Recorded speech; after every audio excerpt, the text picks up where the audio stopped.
All right, everybody, and welcome to the Touch of Gaming podcast, episode number 128. As always, I'm your host, Lloyd Hannison.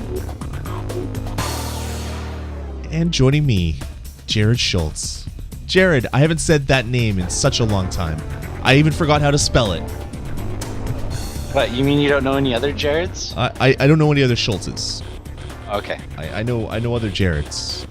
The one that did all the Subway commercials. And that's about it. That's about all I know.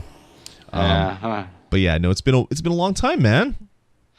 Yeah, we've kind of just not had luck recording, have we? No, I mean I had the plague. I'm going on my third week of being sick.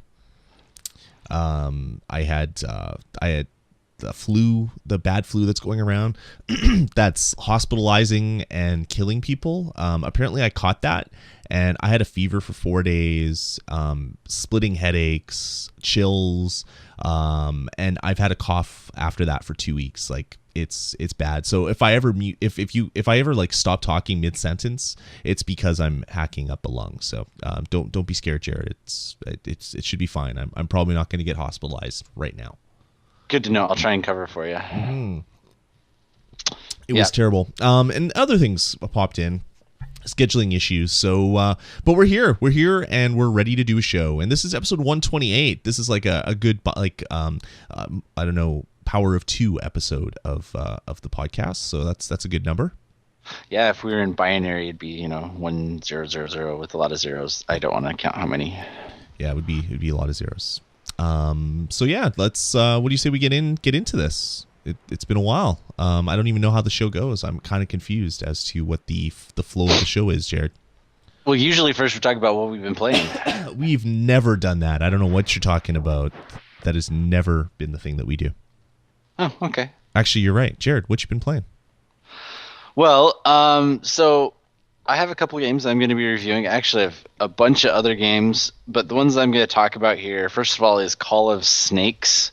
So Call of Snakes is this weird little goofy game, and the reason why it came to my attention was because somebody had mentioned that it was similar to what Nimblebit's next game is going to be, and I really am excited for Nimblebit's next game. But what it is, so it's kind of a mix, and this is going to sound really strange, of Call of Duty and Snake. So hence Call of Snakes. That makes absolutely no sense at all. I know. So the key is that you go and you you pick your little warrior guy, who then the controls are exactly like Snake, in that there are bad guys, except there are bad guys on the screen, and you shoot the bad guys if your guy gets close, and then you have little like other soldiers that are tied up, and by running over them, just like in Snake, you get a little longer snake, right? And those guys will also help you shoot. So as your snake gets longer, you're getting more guys in your snake that you can shoot with. Does that make any sense? Yeah, kind of. Conceptually, I can kind of picture it a little bit. Yeah, it might be worth going and looking at a screenshot. So the game is pretty good. I dig it. There's a little bit of freemium in it, in that if your guy dies, if you run into a wall or run into something else like that, then your guy, you can't use him for 5 minutes. So you can either use a different commander, and there's a whole bunch of different commanders, like a ranged one. I think there's 6. Or alternatively, you can wait the 5 minutes, or you can pay the premium currency. So it feels like they slapped on a little bit of, premium on it, because you do pay for the game, but you can also use this. Wait, you pay for the game and then you have to pay to let your characters actually do something? Yes. Oh my god, that's horrible. You can just play with another commander. It's kind of like, well, there's another story later. But you can go play with another commander that you just can't play with who might be your favorite commander if he dies. At least for 5 minutes. So usually, if my favorite one, similar to Real Racing 3, then. That's exactly where I was going. Yeah, so it's actually pretty good, though. I enjoy the game. I think it's an interesting mashup. I'll probably review it here pretty soon. Then been playing Magic Orbs. So this game is kind of another Breakout or Arkanoid clone, except it's 3D rendered. The environment that you're destroying with your ball is 3D rendered. Is it first person or? No. Oh, okay. It's still the same type of thing, but all the pictures are in 3D. Like you'll have like a desert tropical island, and you'll hit the bottom of the tree, and the tree you'll slowly take out levels of the tree, and the rest of the tree will fall down. And there's tons of different power-ups. It looks really good. And for me, it's like my favorite Arkanoid Breakout clone not Arkanoid, is that right? Yeah, anyway. Arkanoid, yeah. Yeah, it's my favorite one that's happened in a while. In fact, I'm really enjoying it. So it's interesting, and it's fairly cheap. In fact, I think one day it went free. And then I went back, and I've been playing this little game called Chaos Rings. And Chaos Rings was a Square Enix game that was getting great reviews because it was one of the few games that was originally developed for the iOS platform. I know this is really old news, but I picked it up and I never really got around to playing it, even though I wanted to. And I've also, when it's went on sale, I went and picked up the other two, Chaos Rings Omega and Chaos Rings 2. And I'm kind of disappointed that I did, because it's starting to feel really repetitive. And the mapping system is terrible. I don't know how else to put it, because you get lost in the maps, and it's not fun because you're like, I don't know where to go next. And luckily they allow you to turn on and off random battles. I'm not usually against random battles, but I am when I can't figure out the map. Because then I feel like I'm getting lost, and then I'm getting punished for it. So, yeah, I mean, it's fine. It's another game. It's feeling a little repetitive, and to be honest, I have now played through the first storyline, and there's 4 storylines, 4 pairs of characters that you're supposed to go through with. I've played one, and I don't know. I'll probably keep it up and keep playing another, but I would be really surprised if I finished it. So... of the 3, that's probably the weakest, which is funny because the other 2 are kind of smaller and less heard of games. So interesting. Yeah. What have you been playing, Lloyd? Excuse me. I've been playing a lot. I've been playing Ni no Kuni on my PlayStation 3, which is an RPG that I've spent about 40 hours in. And then a little game called Fire Emblem Awakening came up on my 3DS, so I've been playing that, and I've put about 15 hours into that, which hasn't left me that much time for playing iOS, unfortunately. And I've been sick as well, and I was so sick that I didn't even feel like playing video games, which is so rare to me. So normally I'd have about 100 games that I've played from the last time I recorded a show to this one, but I've only been playing maybe a half dozen or something. So well, and that's partially because the release list has been a little bit weaker, right? That's true, but I haven't even been going back and playing older stuff, so it's been really weird. So I've been playing Simpsons Tapped Out. They came out with the Valentine's Day update, so I've been playing that and getting all the great little additions, like the putt-putts that Marge and Homer went into, and a lot of other things like that. Really enjoying that game still, playing it every single day, which is great. Picked up a Little Inferno, which is a game that I had played on the Wii U, but it came out with an iOS version, and I wanted to check out how that was on the iPad. I'll be reviewing that one in that episode, so you'll hear more about it then. I've been playing Borderlands, which you probably remember I reviewed a long time ago, because it was horrible. It was like one of the worst games I had played. Well, they had come out with an update to it, which they basically added in boss battles. They added in mid-boss battles. They added in the ability for enemies to actually, drop loot, which is kind of what they do in Borderlands. That's the whole point of Borderlands, is because great weapons drop from the enemies that you kill. And they've fixed all the pathfinding. They've kind of made the game, I don't know, fun. So I've been playing that a little bit. The update just came out this week, so I've been playing through that and really, really enjoying it. So if you had picked up Borderlands before, or even now, excuse me, because it's on sale for 99 cents, it's actually kind of worth playing, and it is actually kind of fun, which is kind of strange because it was so horrible before. So you might want to check that one out. You're saying that one might be worth it now? Because I mean, for I was $1, interested. it is definitely worth it. Go pick it up for $1. Yes, Definitely. sir. Yep. I played through Devil's Attorney. You had turned me on to that one. You reviewed it a couple episodes ago. I picked that one up and played through it and kind of beat the campaign.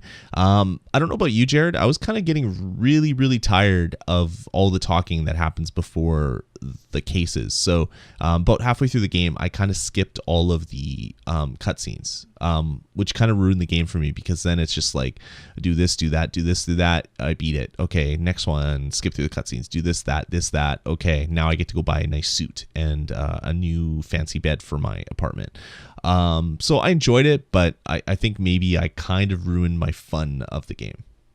Yeah, maybe you tried to play it too quick or something like that. Because I did enjoy it, and I kept listening to the to the cutscenes and stuff. So, but no, it made my top 10, so I must have really liked it for last year. Yeah, it was a fun game. I really enjoyed it. I was going to go through and play through it multiple times, get all the achievements. I decided against that, so had fun with it. So been playing that one as well.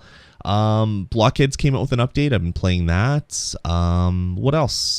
There's also a game that comes out tonight. I picked up I was given a review code called Relic Rush. It's the new Crescent Moon, or I guess Forest Moon game. It's a super, super, super casual kind of 8-bit retro platformer sort of, but it's an auto runner as well. So it's think of like a Donkey Kong kind of game, so platforms and ladders. And the only thing you can do with the game is touch the screen. When you touch the screen, your guy stops. When you let go of the screen, your guy moves. So you're avoiding jumping frogs. You're basically trying to get through multiple levels, and eventually you get to a stage where there's an idol at the end, and you have to go pick up the idol. Depending on how fast you've beaten the last 6 levels, your idol will be like either gold, silver, or bronze, and that's pretty much the game. So definitely check that one out when it comes out tonight. I'll do a review for this game for next episode. Sounds good. Yeah, I saw that one. It's one of the ones that actually looks somewhat interesting for tonight, so I'll be interested to hear your review. Yeah, it's interesting. It's very casual though. It's a game that I could see my kids enjoying a lot of. It doesn't seem to where I am now. It doesn't seem to have that much challenge other than the timing things. But there isn't much to do. I want to unlock some other areas to see if maybe that changes up a little bit before I do a full review of it. And that's about it. So yeah, that's what I've been playing. Sounds good. Excuse me, sorry. But before we get into the news and stuff, we have one of our listeners, Parker Hollis, basically donated 3 copies of Rayman Jungle Run for us to give away on the show. So if you guys listening to this right now would like a free copy of Rayman Jungle Run, we have 3 copies to give away. Entering is easy. Just head on over to vgpodcast.com. Go to the page of this podcast. So look for episode number 128 of the Touch of Gaming and leave a comment on the post. You'll have to sign up for a forum account or log in with your Facebook or Twitter profile, just because that's how the forums work. We don't store any of that information. It's just a way to do single sign-on to log in. Leave a comment. Any old comment, tell us you like the show or whatever, and I'll choose 3 people at random this weekend. So Saturday, whatever the date is on Saturday the 19th, or no, the 16th. Is that what it is? Yeah, Saturday the 16th. I'll pick some people at random and give away a free copy of Rayman Jungle Run. So huge thanks go to Parker Hollis, a loyal listener, for donating these copies of the game to the podcast. Sounds great. Yes. You can get free copies of a game just by listening to the show. How awesome is that? Well, and not just any game. I mean, it's a solid game. It's a really good game. It was one of Apple's games of the year. So there you go. It's really good. All right, man. What do you say we get into the news before we jump right into our review section? Yeah, there's been some things have happened. Yeah, so Real Racing 3, a small little game. It's actually a huge game by Firemint, by EA, by actually the Flaming Monkey studio, because they merged multiple studios together. So yeah, Real Racing 3 is coming. They finally released a release date, which is February 28th, which made the internet go wild. Yeah. And then the internet went wilder, if that was possible, because after announcing the release date, the next day, what came out is the fact that it's going to be a free-to-play game. So, Jared, what do you think of a free-to-play racer? Well, I mean, I think it can work. I am very interested in it. I think it's kind of crazy, and it seems like they should realize that it's a little tough to go from the type of premium game to a freemium game. Yeah. I think of specifically of your least favorite example of Dungeon Hunter, where they had two pretty good, Ugh. well polished games, and then the third one comes out and they decide to go freemium and ruin it. So Yeah. This one, that's what I would be worried about. yeah, this one really kind of scares me. There was an article on Touch Arcade where they kind of did a play along. And basically how the freemium works in this game is there's two currencies. Obviously, there's the money, which you get from racing. So you'll compete a race and you'll get X number of dollars, which you can then use to buy new vehicles. But and you can also upgrade your vehicles with currency as well. But if you want to do anything like upgrade your vehicle, repair your vehicle, it's set on a timer. So if you don't want to wait, so if you only have one car and you trash it, like you hit the wall at high speeds and you have to repair it, it's going to take like real time, like a few minutes to repair your vehicle, unless you pay or unless you use some of the premium currency, which you can buy in the game. So they've kind of taken some of the fun out of arcade racers or realistic racers, which is racing levels over and over and over and over and over and over to get the proper line to get a high score. Because if you're getting banged up in each race, you're going to have to actually use different vehicles or use premium currency to continue to do that. Really kind of scares me, man. Yeah, the one thing that they did do is it sounds like that if you have multiple cars, then you can, if one gets banged up, you can go use the next one. Yeah, but So that that's a kind little of bit hurts better. the replayability though, which I don't know. I don't really dig that. Because you can't get really used to one Yeah, guy, is that what you're saying? yeah, like you're running a track and you see that one of your friends has a time that's a few seconds less than you, so you're trying to make the perfect run by replaying it over and over and over again. If you get like dinged up at all, you're not going to be able to do that unless you spend like real currency to do it. Yeah, I understand that. It's going to be an interesting experiment. Little surprised, but seems like, basically they are EA, Yeah. and EA seems to be doing that with absolutely everything. They think that, freemium is the only way to make money. So, Yeah.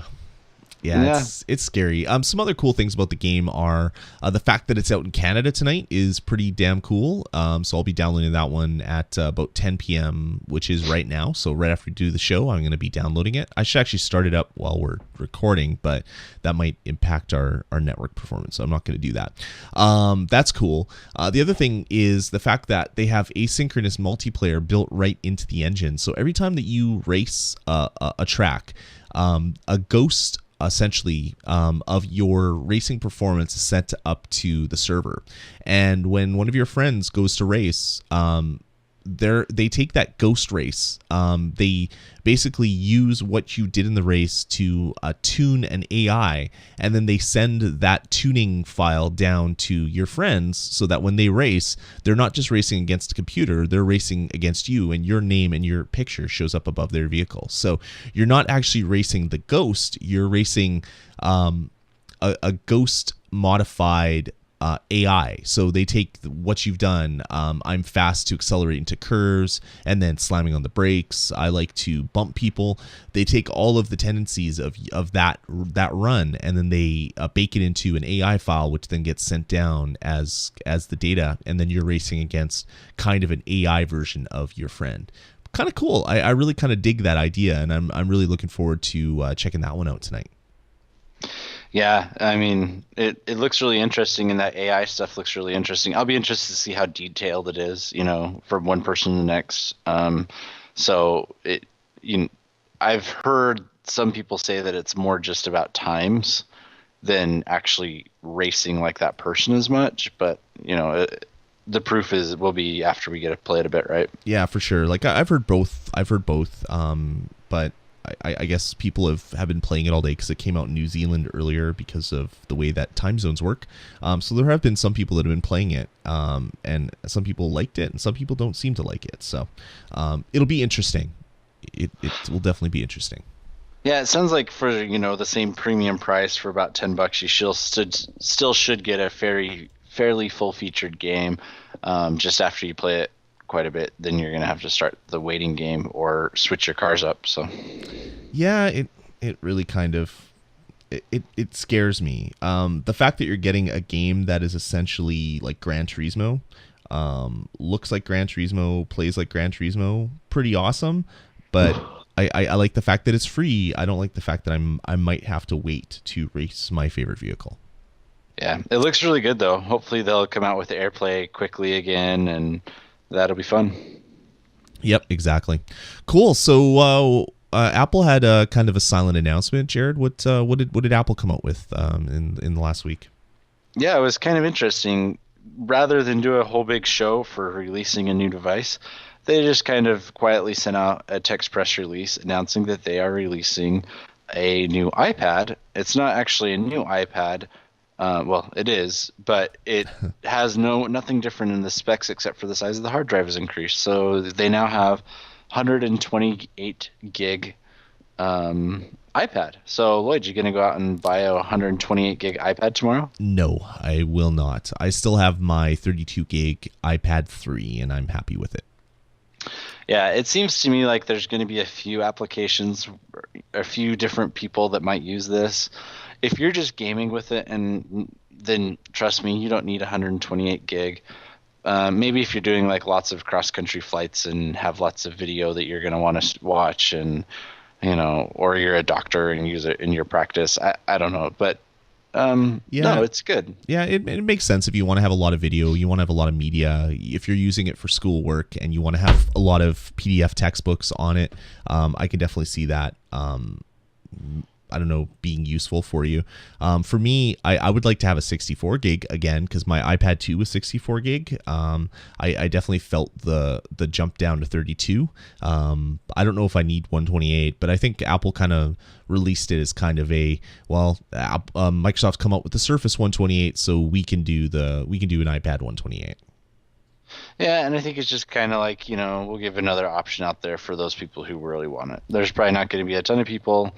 But, it's also very, very expensive. It's the Wi-Fi model is coming out at $799. Yeah. And if you want the LTE, then that's $929, which is getting very expensive, especially if it's something that you're going to want to refresh in a couple of years. Yeah.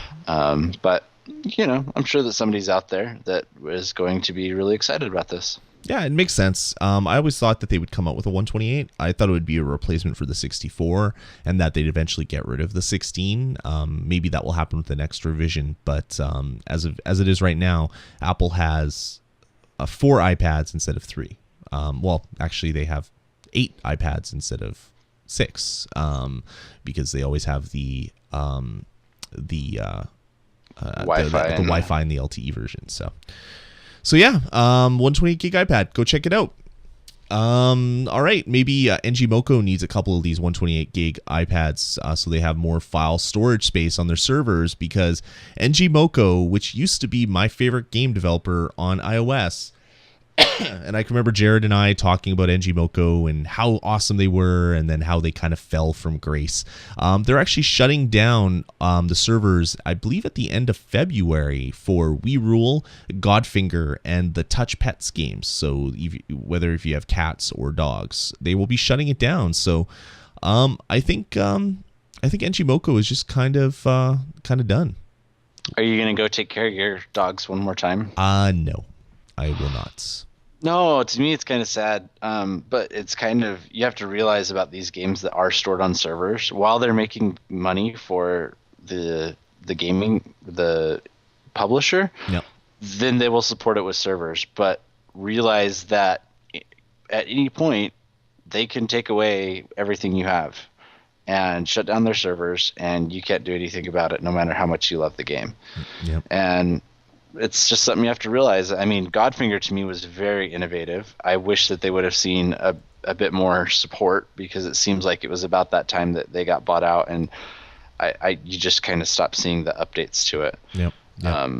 And yeah, I mean, We Roll was pretty much a Farmville clone, but it's just everything you have. I think they shut down Eliminate a couple of weeks ago, and now here goes the rest of their games. So pretty much the only thing worth still playing is probably like Dropship and Rolando. Yeah, the games that NGMOCO. didn't have servers to sync all your data to, so they can't really take them down. I guess they could take it off the App Store, but then if you have it on your device, it'll be there forever. Yep. Cool. All right, moving on. Another game going freemium. This one makes even less sense than Real Racing, and that is it was announced today that Tetris is going freemium on Android and iOS. So I don't know what that's be. What it's going to be. Is there like microtransactions to get like the big long piece? So it's like spend 50 cents and you get a big long piece that you can clear out, make some Tetrises. I don't know. It's really bizarre, but that'll be coming later this year. And it's basically a version of Tetris Blitz, which basically gives you a 2-minute Tetris round where you try to get the highest score possible and compete with your friends. So, yeah, Tetris, free to play with freemium aspects, buy cheats and other things. I'm sure it'll be fun. I just won't be playing it. Actually, I got the Club Nintendo, how they have games that you can buy for your Club Nintendo coins for registering Nintendo games. They had the original version of Game Boy Tetris available for download. So on my 3DS right now, I have the original Game Boy version of Tetris, and I play it every once in a while.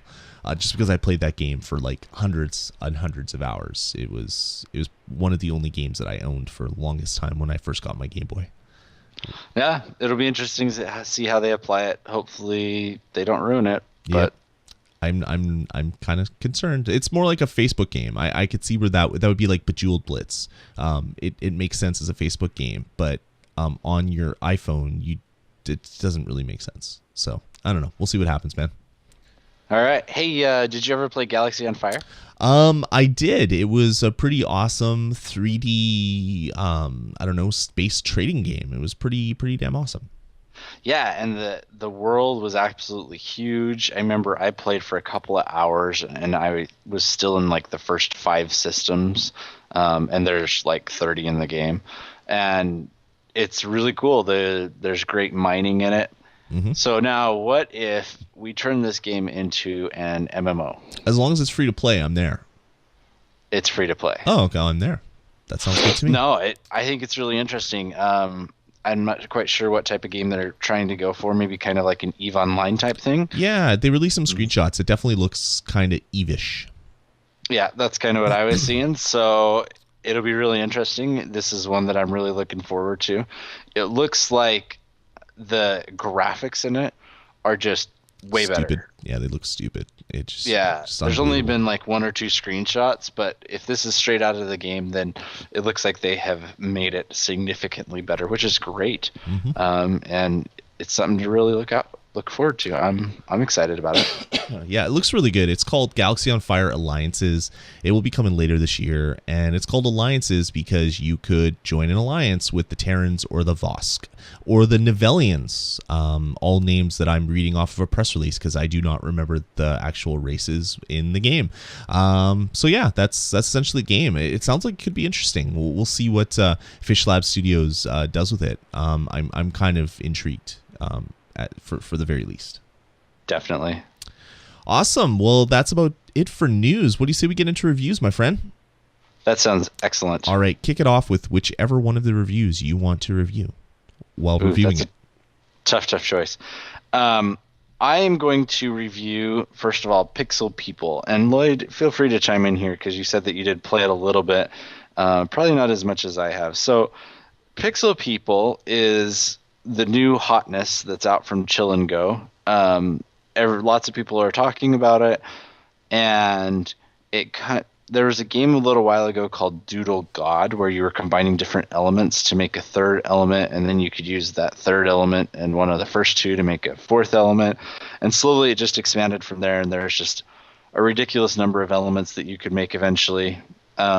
This has that system, but then it also has a lot of the freemium elements. So essentially what you're trying to do is you are trying to restore a planet or make a space colony, and you're trying to make sure that all the jobs are there. So you start out with the really basic ones like an engineer and the mayor, and slowly you get a little guy that shows up and he's a clone, and you get to mix the DNA of these people in order to try and make a new one. And it has a really good system to do this, which is something that I wish Doodle God would have done, but it makes it easy to know which ones haven't been done by leaving them bright while the other ones stay dark. And it is a complete freemium game, and after I played it for a day or two, I was like, wow, this is really addicting. In fact, so much that it became my new freemium game because, as you know, my rule is to never have more than one or two freemium games. So Skylanders Lost Islands finally got pushed off my device. Yeah. Oh, really? You deleted it? Yeah, I am kind of regretting that now. But yeah, so I try to always make sure I don't have much in the way of freemium games just because I don't want to have to check into 20 different apps to play all my freemium games. And it slowly expands. You start off with about 30 land. Whenever you build a building, they build really fast at first, and you move your little people in, and they operate for so long until then they shut down. Depending on the building is how long. Some of them go very short, a couple of minutes, 4 minutes or so, and some of them are much longer, like a couple of hours, and they continuously produce the same amount of money every second. So the ones that run out quickly, you then have to poke much more often, which then leads you to logging into the game a whole bunch because you never want to have all your buildings going idle because then you're not making the money, and without the money you can't go and expand your place. Well, then there's also the premium currency in here called Utopium. There's a handful of ways that you can get free Utopium. If you get the achievements, you get it. If you buy it, you can get it, obviously. When you build the mine, if you go check back in the mine every day, there's a little bit. Sometimes if you build decorations, luckily you'll get it. So they do a decent job at getting you a little bit of this premium currency for free, which is good. However, when you start to hit the paywall, it becomes really, really bad because the prices of your expansions just start going up exponentially.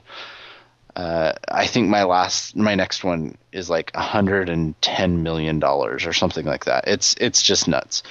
So you do hit the paywall, and it'll be funny because the first day you play it and you're like, wow, I'm making so much progress. I have 50 of the clones and there's 150 total. So you're thinking, man, if I just keep this up for about 2 more days, I'll be done. Well, then it starts to kick in. The next day, I think I got like 30.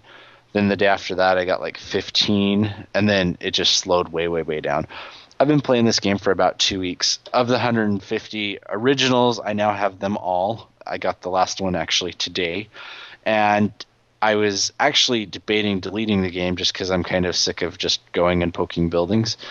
But they released an update with another 5. So there's now 155 possible. And I have 153 of them. So I'm only 2 away. But the weird thing is it feels like they do everything right to make this game incredibly addictive. You know, you're always thinking, man, I just need to go poke a building quick to make sure that it's still working, because what'll happen is it'll get a little power sign, and until you touch it, it stops working. Well, it's super addictive, but after a couple of days when I was playing it, I kept thinking, I'm not really having that much fun. Like, it's the fun part, I guess it's a little bit fun to try and figure out what ones go together. Every once in a while, there's one that kind of makes you laugh. In order to get the magician, you combine an accountant with another accountant. You know, all the names are like playing off funny. You know, they're like famous people with their names slightly changed. I can't think of a good one off the top of my head, but sometimes you'll read it and you'll just think that that's kind of funny. Like here, there's Carla Tarantino, who's a director instead of Quentin Tarantino. I mean, there'll be little ones. I've had some pretty funny ones. But it's just, for those little bits of funniness, it's just, to me, it's not worth it. Especially because you start, like I said, you start hitting the paywall. You start trying to figure out how to maximize, at least I did. And then it's interesting because at first you are really stopped by having enough money. Well, then I started to, do what I do best at my work and everything, and optimize things and figure out how to make it work really well. And I then was not running out of money, but I was running out of space for clones, because you can only have 3 clones at once. And if you build one that doesn't have a home currently, you have to then build their home. Well, their homes take progressively longer and longer. I think the most recent one I built was like a day and a half. Ugh. And so they, if I'm building 3 of those, then basically I get no clones that are coming, because I can't get any more in my arrival center. And so it's almost like that then becomes my gate and the thing that's slowing me down. Then also, when you're building stuff, you know how most games you can pay the premium currency, and as some time goes by, the amount of premium currency to complete goes down? Yep, this one it doesn't. So if I first build it and speed it up, it's like a building, it's 4 Utopium. And if I have 5 minutes left and I want it immediately, it's 4 Utopium.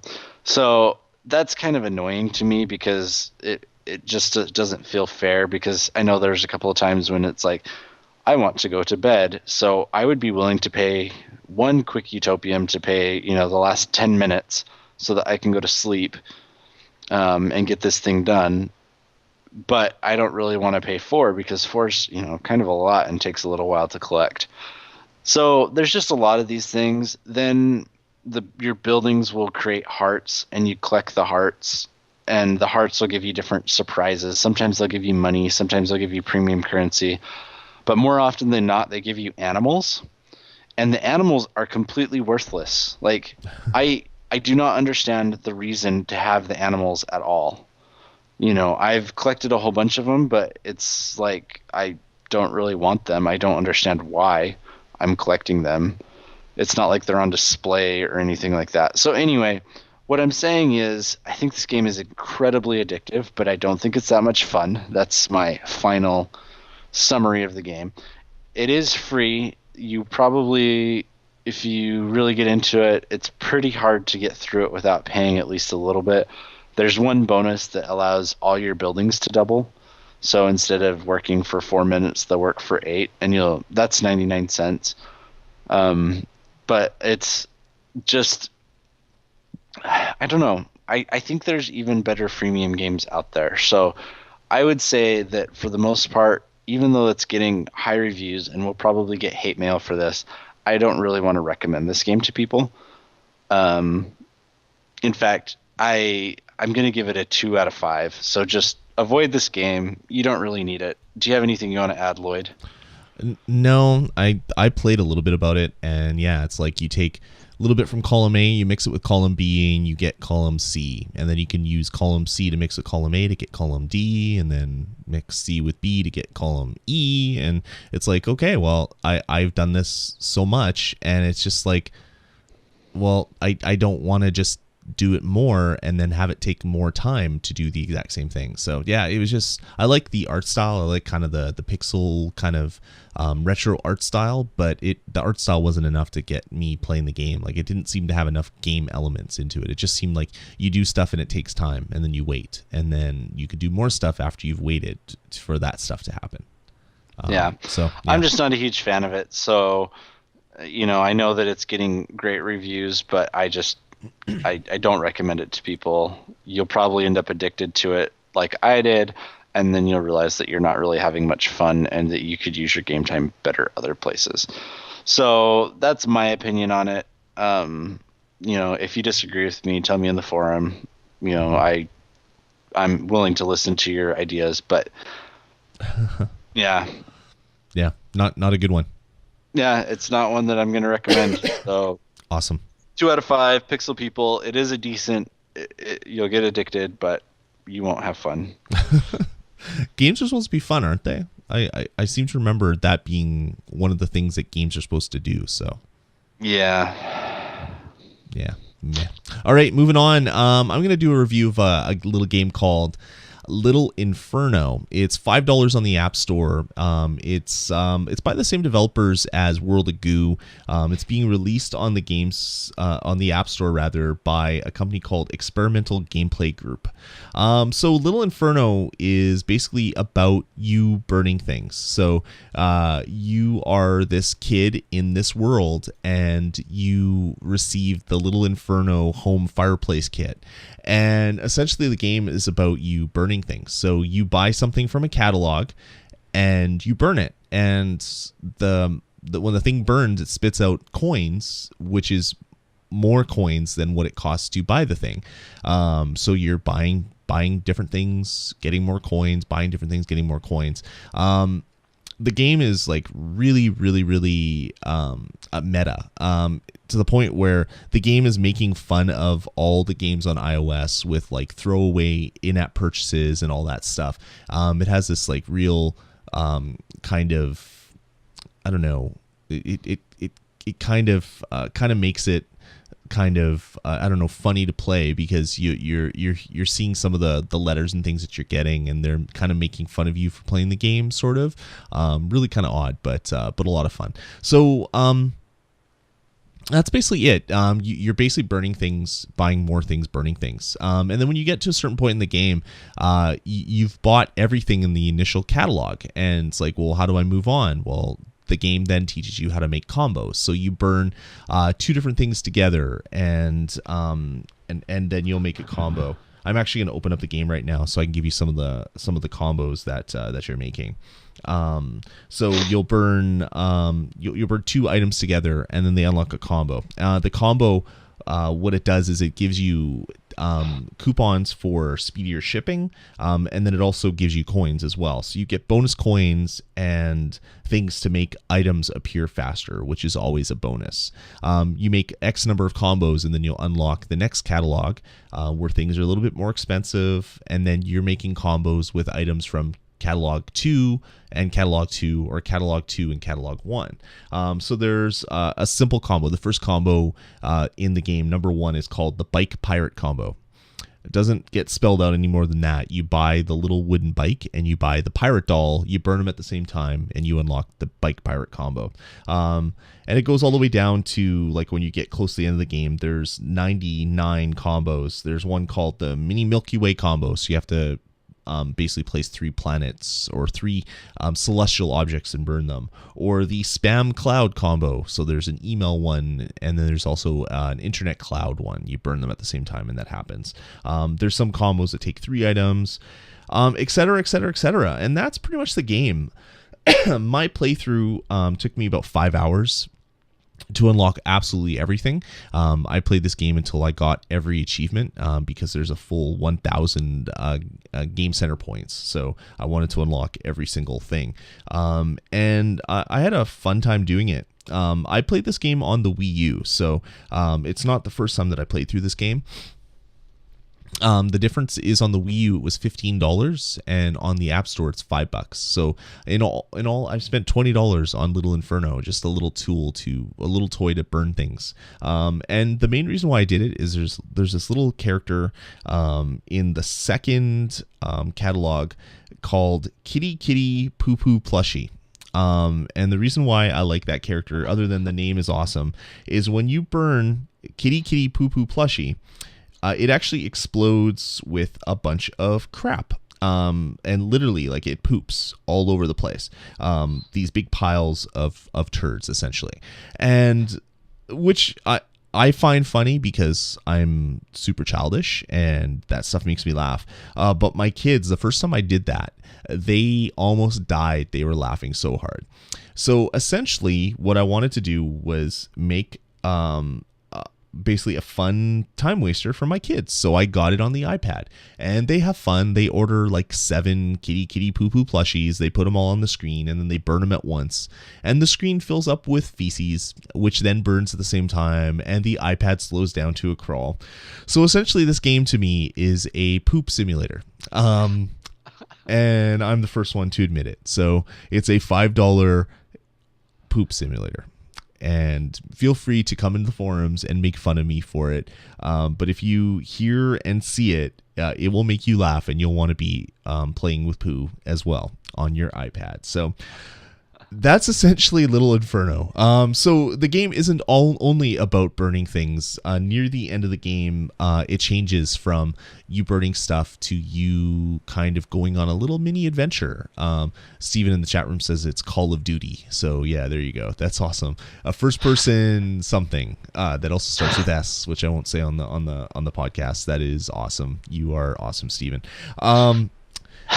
So after you unlock all the items in all the catalogs, the game kind of changes to something a little bit different, which then basically encourages you to get up off of your couch a little bit and not just sit around and play with your virtual items. And it's this like really interesting little kind of meta game that makes fun of itself, makes fun of the world we live in as gamers, and kind of tries to teach you a little bit of stuff as well. But all the items are fun. Like there'll be a a container, like, you know, those the old snake in a can thing.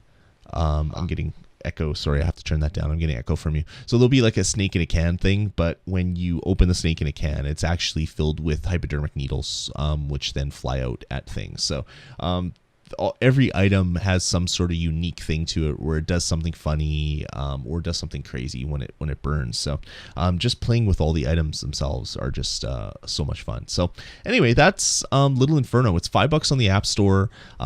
It's a great fun game. Definitely worth playing.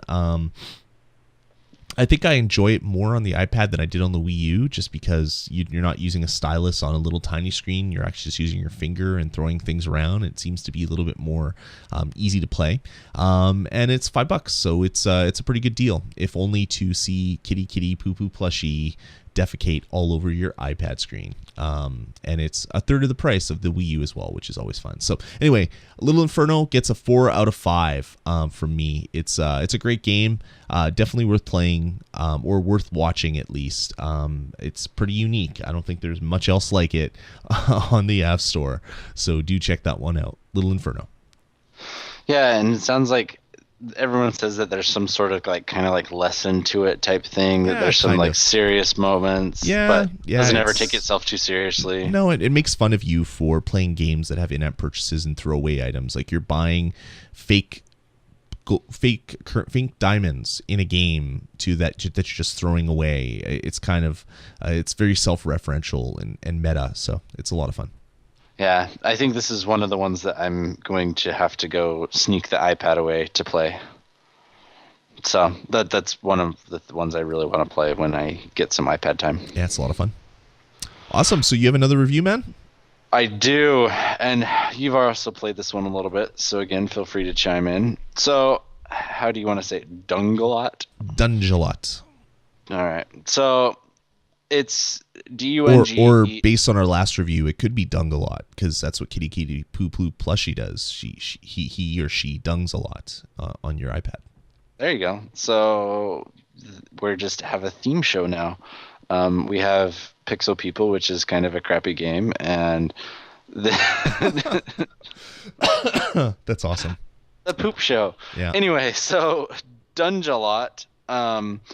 So this game, I originally called it a lightweight, kind of easy, simplified roguelike, which Lloyd didn't really like because he said that you can't have a simplified or lightweight rogue. So, but basically what happens in this game is you get to pick one of the heroes. Initially, you only have the one until you get down far enough, and as you get down further, you're able to then unlock other heroes. There are now a total of 5. There were 4 when the game was originally coming out. Then what happens is each hero is different. You have the paladin, you have the dwarf guy, you have the kind of the mage guy, and each one has different abilities. So for example, the paladin, he revives when he gets killed the first time, and also sometimes, or he hits harder against undead enemies. So you go and you pick your character, and then you're taken to a 5x6 screen, which is the dungeon. The one will already be undone, and that's where the key goes so that you can go down to the next level, and then you have to explore the rest of the map until you find a key. Once you find the key, you can then either continue down or finish exploring. Sometimes when you explore, you'll get hit with poison. Oftentimes you will reveal bad guys that you then have to go fight. It's really, really simple, the fighting on it. Basically, you have an attack power and a life power, and as do all the bad guys. And then you go through as many levels as you can. So this one, it really set off the forums. In fact, I think in terms of games, it's far and away the most commented on game in our forum. There were exchanging of strategies and just lots and lots of notes about it. Well, there's even a guy that was playing mainly on Android because they were getting a patch first and basically telling us how the Android version was different than the iOS version. And there was a lot of conversation about that as well. Yeah, and it's it's really cool that this game created so much. And basically, it's a roguelike. So you go as far as you can. You can then occasionally you'll find stores where you can spend your money at, and then unspent money at the end of the game, you then can go reinvest back in your basic hero. And by doing that, you get you're able to get farther. So it's really, really a cool game that way because it allows you to level up kind of those characters. However, it's very luck based. So sometimes even though you leveled up, you won't make it as far because maybe you just won't get the early bonuses that will allow you to get through it.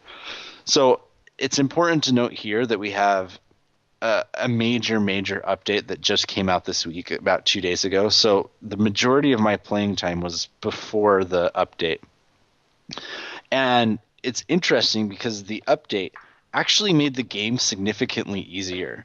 I could never unlock the 4th character before the update. And then I think it was my second try.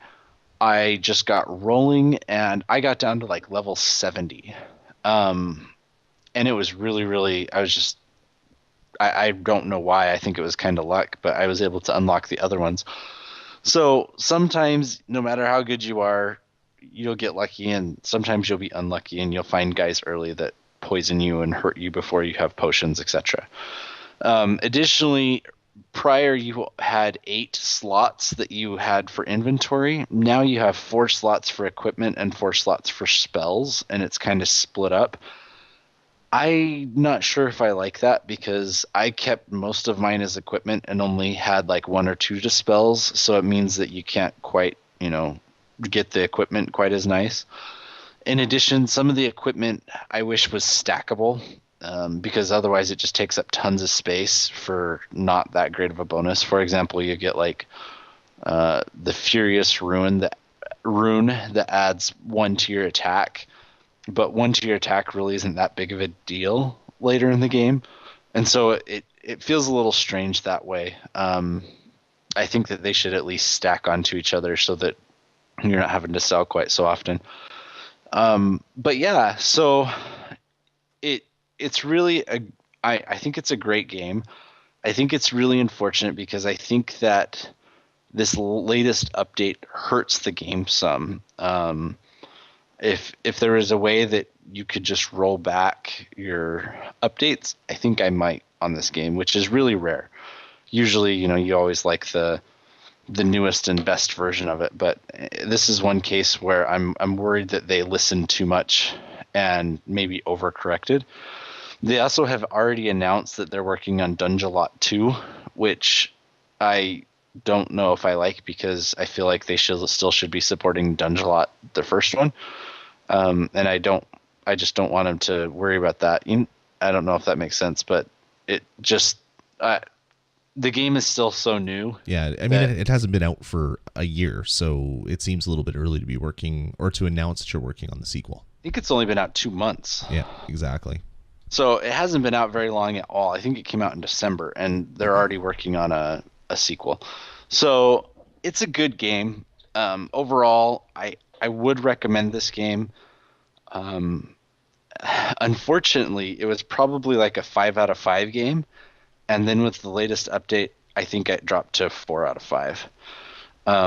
Just because it came out in January, Lloyd.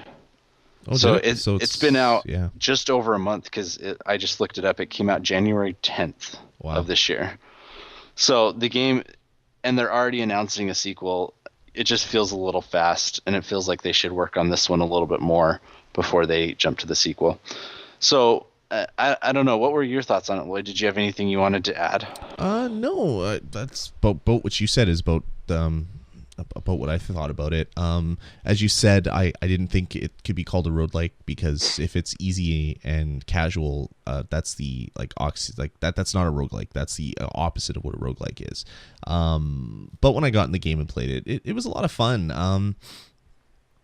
The one little thing that I like about it is when you die, it congratulates you. It's like you're dead. Congratulations, yep. Because that's the whole point of the game is to die.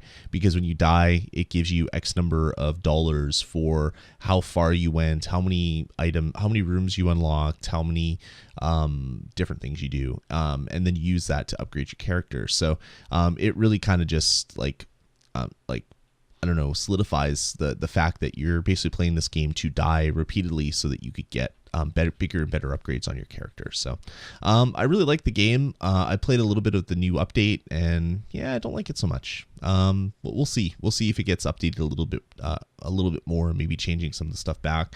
One thing I don't like is poison, which is really annoying.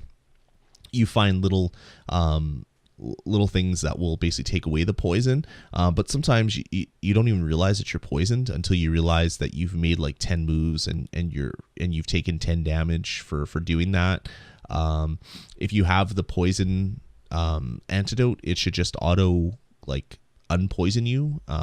Little things like that I think are a little bit unpolished, but all in all, it's a pretty decent game. Yeah, I think is actually the poison that ended up killing me when I was going 70 or to 70 because I wasn't paying attention, didn't realize how low I was. Yep.